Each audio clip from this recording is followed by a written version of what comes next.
Hello, hello. Hey everybody, Benjamin here. Let's do another quick video. Um, I wanted to talk about dealing with memories post-divorce, right? All these memories that come flooding in. I'll get to that in just a second. I do want to say I feel very blessed to be where I'm at and what I'm doing, and the time that I have and the time that I have for my kid.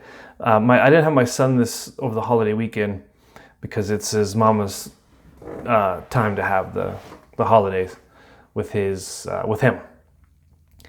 So I had extra time to myself, and I got to tinkering on the motorcycle again, and I finally took it up to the mountains. It's an older bike. It's popped a fuse a time or two, so I had to go and rewire some new wire, and now it's just running like a champ. And so I took it up to the hills on this favorite stretch that I have. That's just absolutely wonderful. And then I got invited to a barbecue across the street over here, and there was a bunch of people there, a bunch of people from the neighborhood, and it was fantastic getting to know these people. And they really are salt of the earth people here. You cannot put a price tag on good neighbors. You can't put a price tag on good neighbors. And a guy across the way here, single dad as well. We went for a walk last night and talked in BS for a while. That was pretty cool. We actually, out on the walk, we ran into his ex-wife, and they were totally cordial to each other. It was pleasant to see exes, and his kid was there, one of them, with her. They were going on a walk, and we happened to walk and run into them, and they were totally nice and polite to each other. It was amazing. So that's really cool if people can do that post-divorce with kids. Is be cordial to each other and be kind. That was cool for me to see that, because as of yet that's not the case, and I think in most people in divorces it's just not the case. So that's pretty cool. They can hang out and talk. That was cool to see that. I want to get into this. I ran into this in the drawer the other day. I found it. It's one of these little, I don't even remember what you call these things. But anyway, it's just a little music player. It's got music like preloaded onto it. And I had this thing when I lived in Japan the first time. And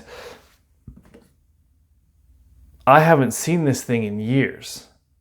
And so it's got all the same music on it. And so I wore it yesterday, and I wore it to the gym, and I was listening to music and stuff.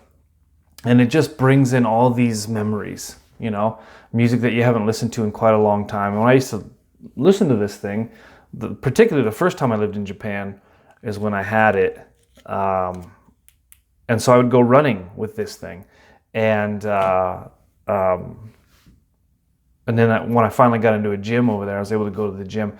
And I just did a lot of thinking with this music on, a lot of praying, lots of walking. I spent a lot of time by myself that first time I lived there, by myself. Just kind of putzing around the area, putzing around Japan. And it just brought in a lot of memories running into those old songs. And I've noticed this post-divorce. There are songs that I can't hear. There are things that I can't think about because it's been too much. Now, thankfully, time passes and you get better at this. You get better at being single. You get better at being divorced. You get better at being a single parent. And you just start going through your paces of a new life, of all these things that are completely new and different. And even though some of my hardest days that I've probably ever had were living in Japan, it was very hard for me. But I have to say, some of the best days and the most amazing things I've ever seen were living there. And, something that I've had to deal with post-divorce is like, not only do you lose your spouse, but you lose that whole side of the family. Some people, they don't. Some people, they still stay in touch but, just thinking back about it, it's like, you used to take vacations with these people. You used to get together for holidays with the other person's family. And one of the memories that come up with this, finding these songs, is a time where my ex's family, two of her family members, came over to Japan to visit. And some of the most beautiful scenery I've ever seen in my entire life was with my ex-brother-in-law in the onsen, like that. They were outside, like these hot baths, these hot tubs, right? And there's this big, like, it's like a big bowl. It's just like a big crock pot, really. Really beautiful scenery, beautiful area. And you sit in this, just like a big pot with hot water in it, right? And you sit in it, and it's real deep. And you can like lay back, and you look up, and you're looking up at the sky, and it's like it's raining and drizzling, and it's gray sky, but then it's like bamboo forest all around you.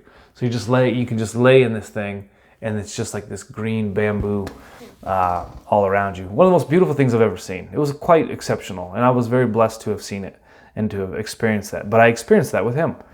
And so like later on, post-divorce, it's like you don't have these options anymore. You don't talk to these people anymore. Even if you reach out to them, they won't talk to you, right?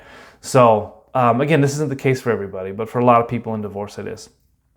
So just like dealing with those memories, and when they pop up, you kind of press them down or just don't acknowledge them, right? And probably one of the best days I've ever had in my life was over there with my ex. And the thing that I'm finding is that this is the easiest, simplest way to say this. You have to visit these things, but you have to visit the memories slowly. You have to visit the memories. They pop up, but you have to visit them slowly. And be thankful that you see them. Be thankful that you've had them. And you've had those incredible experiences. It's like a different life, a different time. And if you watch my last video, that era has come and gone, that time is past, right? But be thankful that you had them. And that is one thing that I'm finding quite a bit of solace in, is like some of your best days were with this person, and you can't visit them. It's too hard. It's too hard to visit those memories. But again, the best way to deal with them as they come is visiting them slowly, so that you can reconcile this former life that you had with your current life. It's this crazy disparity, and I think sometimes it's for years. This disparity, it throws you off. In the manosphere, they call it getting zeroed out, and there's a lot of ways to think about getting zeroed out. Excuse me. But once you've been zeroed out and you can't reconcile your old life with your current life, it just throws everything off, and you really find it's like a what they call that, a shadow pain, or a phantom pain. I've been told, if you lose a limb, something like this, something gets cut off, your body feels like it's still trying to find that arm that you lost, or that appendage you lost, whatever. It's this phantom pain. It's like when I was this person in this completely different life, and I knew this other person, and we had a life together, and then you don't, and so it's just like this crazy equilibrium that gets thrown off, and they call it getting zeroed out, and definitely got zeroed out for sure. But over time and with patience, and you can't visit those memories, and then slowly you have to start thinking about them, and you have to integrate the old life with the one that you currently have, so that you don't just completely plummet into nihilism, and I would say nihilism and despair. And so it's like, visit the memories, but visit them slowly, right? So that you can integrate into who you are now and who you're creating now. So, because it really is a new lease on life, it really is. And so you get to create a life on your own that you want, as best you can anyway, by the grace of God. And create the life as a single parent, particularly single fathers. You get to create the life for yourself and your kids, to some degree anyway, that you want to, and that you need to. And but when those memories come up, little old things will bring those up, little things will bring those old memories up of who you used to be, and then also the relationship that you used to have. And you gotta visit those memories.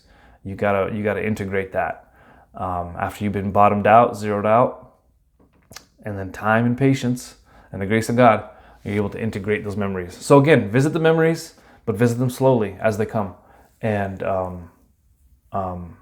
you'll find that incredibly. Some days it's really difficult, but a lot of days it's like, you know what? This is well with my soul. I didn't see any of this happening. I didn't want any of this to happen, but it's well with me. Yeah. So I don't know. It's a thought for the day. Blessings, you guys.